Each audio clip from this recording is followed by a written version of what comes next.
I've always believed that symbols are like tiny doors. At first glance, they're just lines, shapes. But if you pause and step through that door, you realize you're walking into centuries of human history, myth, and imagination. A single symbol can hold entire belief systems, rituals, and even a whole way of looking at life. Today, I want to take you through 3 of the most powerful symbols I've ever come across: the Pentagram, the Ankh, and the Ouroboros. Each one has lived for thousands of years, appearing in different cultures, carrying different meanings, and still influencing the way people think today. Let's start with the Pentagram, that 5-pointed star. Depending on where you grew up, the pentagram might make you think of witches, occult rituals, or maybe even heavy metal album covers. But if you peel back the modern associations, the pentagram has an older, richer story. The earliest known pentagrams were carved into tablets in Mesopotamia more than 5,000 years ago. Back then, it wasn't spooky at all. It was used as a sign of power.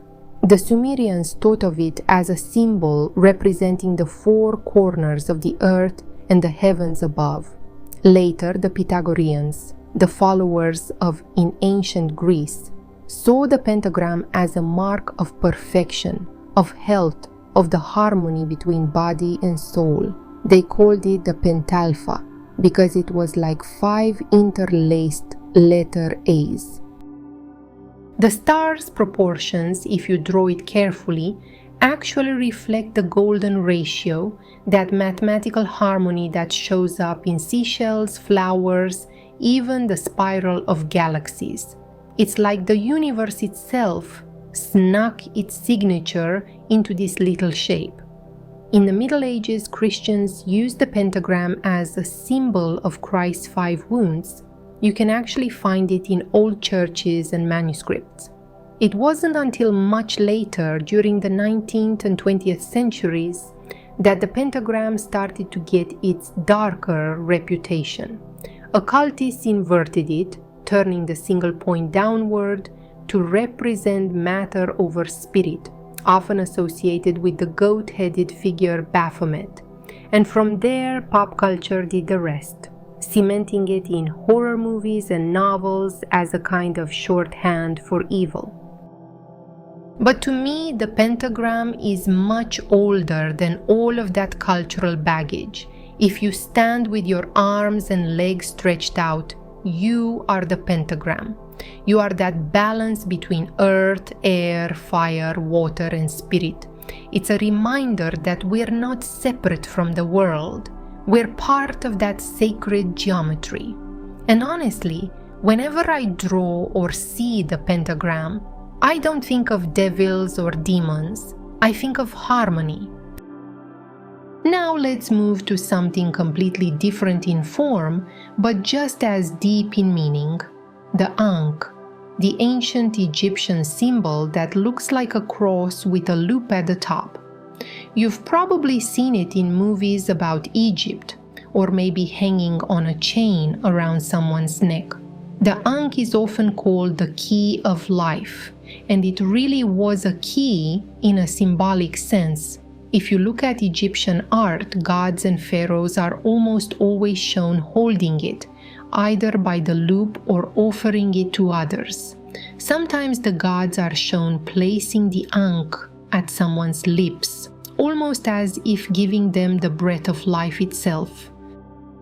Some Egyptologists believe it also represented the union of opposites, the male and female, heaven and earth, life and death. The loop at the top was often interpreted as the womb and the vertical bar as the masculine element. Together they formed the union that brought life into existence.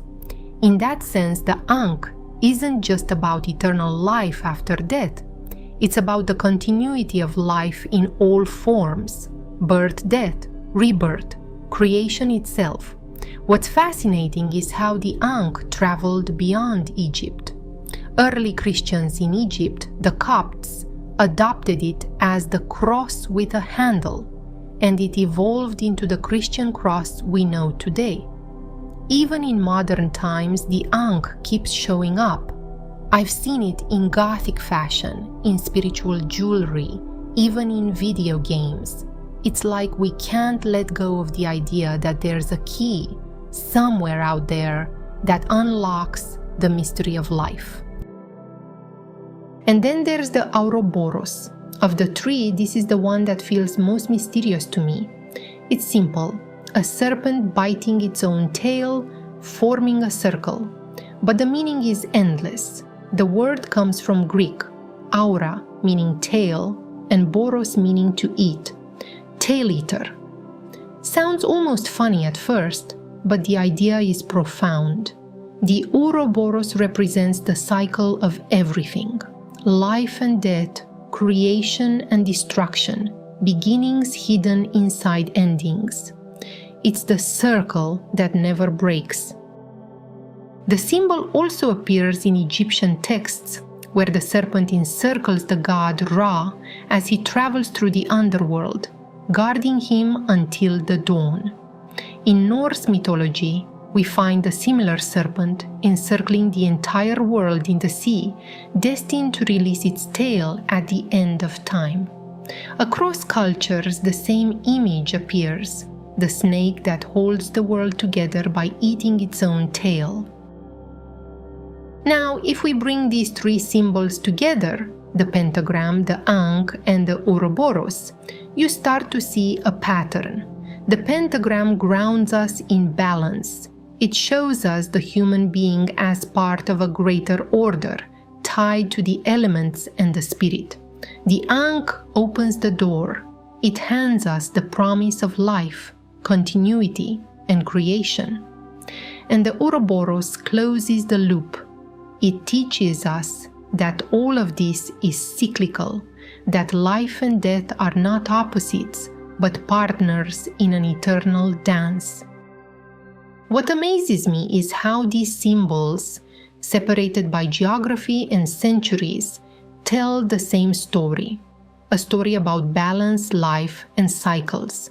And maybe that's why they've survived, because deep down, we all need reminders that we're part of something bigger, that life doesn't just stop, and that every ending carries the seed of a beginning.